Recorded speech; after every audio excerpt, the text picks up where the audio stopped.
Па прво би сакал да кажам дека сме задоволни, прилично задоволни од текот на скринингот. Поминавме објаснувачки скрининг за 3 кластери и започнавме билатерален скрининг од првиот кластер темелни вредности, веќе за 2 поглавја јавни набавки и статистика. Задоволително однес презентација и објаснување на нашите институции. Морам да признам, јас присуствував на јавни набавки, имавме детална презентација страна на Бирото за јавни набавки, Министерството за финансии и сите надлежни институции. Беа и пофалени од страна на колегите од Европска комисија со многу детални прашања и со многу интензивни прашања. Истото важи и за статистика која се одржава во Луксембург минатиот понеделник и вторник.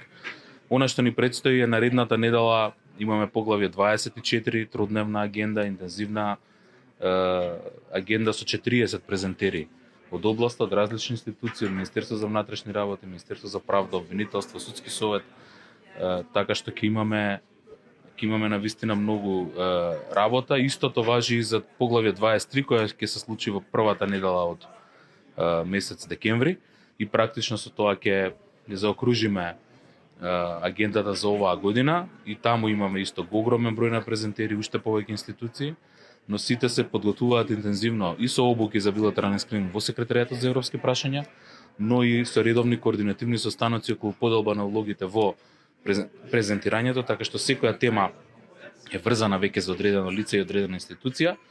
Назначени се раководителите на групи, работните групи во тие поглавја кои што веќе започнуваат со билатерален скрининг, така што ние сме задоволни.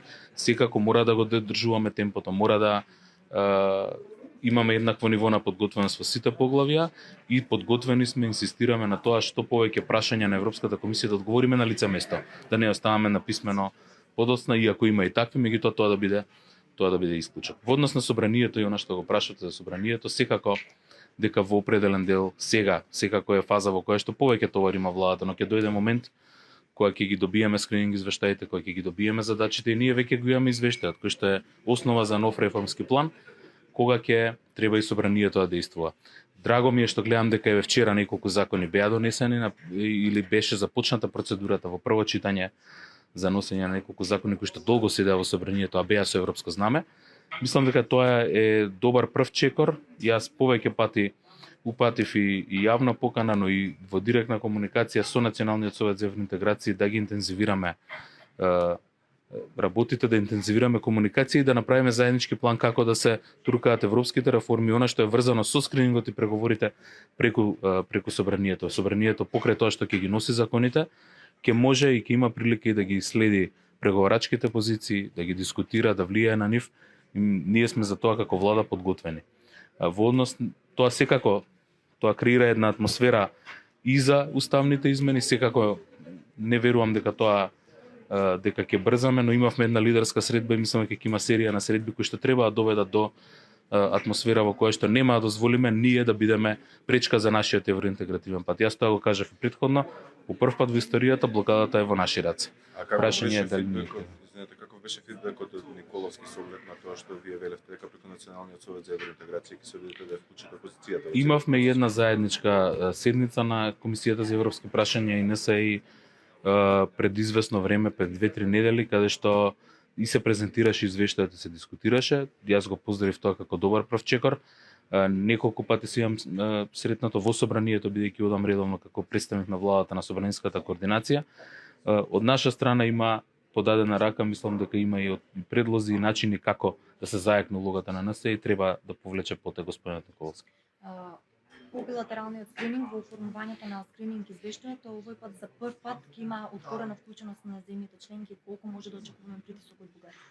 Секоја држава членка има право да учествува на билатералниот скрининг и да поставува прашања, дали директно или упатувајќи ги до Европска комисија, па тие до нас. И сигурен сум дека тоа и веќе се случи со првите две поглавја. Очекувам дека и во поглавјето 23 ќе се отворат определени прашања. Ние тоа што кажуваме тука ќе го кажеме и во Брисел, и во однос на законската рамка, и во однос на слободата на здружување, и сите оние чекори кои што ги правиме во однос на односите со Бугарија генерално, но и специфично во однос на слободата на здружување. Ние сме држава која што има добро досие поврзано со слободата на изразување, но и со слободата на здружување. сме ги испочитувале до сега сите пресуди на Европскиот суд за човекови права, сме ја консултирале Венецијанската комисија за многу сериозни законски решенија, ние во тој тон ќе продолжиме, но секако компаративно споредано со другите држави кои што имаат вакви искуства, сакаме да направиме закон. Веќе има усвоено во собранието, но Министерството за правда работи на нов закон со кој што ќе имаме една рамка за заштита од злоупотреба на слободата на изражување заради нарушување на јавниот поредок. Дел од експертите прашува овој период дали обврските од договорите, особено оние со Бугарија, ќе бидат презентирани самостојно од наша страна во Брисел или ќе се држиме до една законска рамка која што веќе има предвидена во обислувачки скрининг. Како мислите? Обврските од договорите со Бугарија и со Грција. До сега во поглавијата не се спомнуваат обврските на договорите и не очекуваме да бидат споменати. Секако има во она редовно известување на извештајот еден дел кај што се третираат добрососедските односи, меѓутоа добрососедските односи и договорите што се наоѓаат таму не подлежат на процесот на скрининг.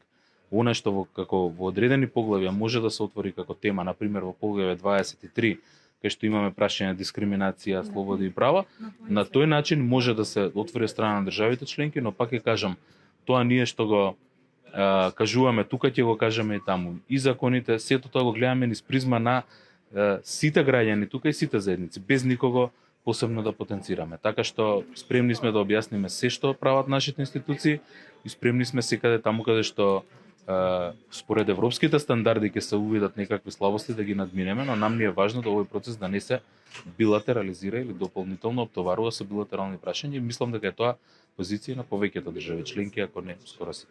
Така и само уште едно прашање на крај. Изминативе 2 до 3 недели сведоци сме дека во Македонија пристигна големи европски представници и функционери.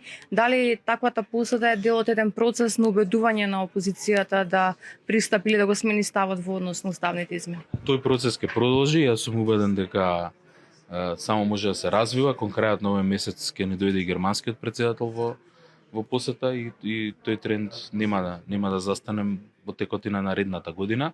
Мислам дека Северна Македонија треба да го искористи вниманието што го има од европските лидери и од европските институции, но и од државите членки, затоа што тој фокус треба да го искористиме во наша полза, за да ги отклониме сите пречки, вклучувајќи ги уставните измени и да продолжиме со преговорите и по ноември 23 година. Тоа не е никаков притисок, тоа е внимание кое што е во наша полза, а сепак ние треба да сме свесни дека блокадата е во наши раци и од нас зависи како ќе продолжиме понатаму и дали ќе продолжиме.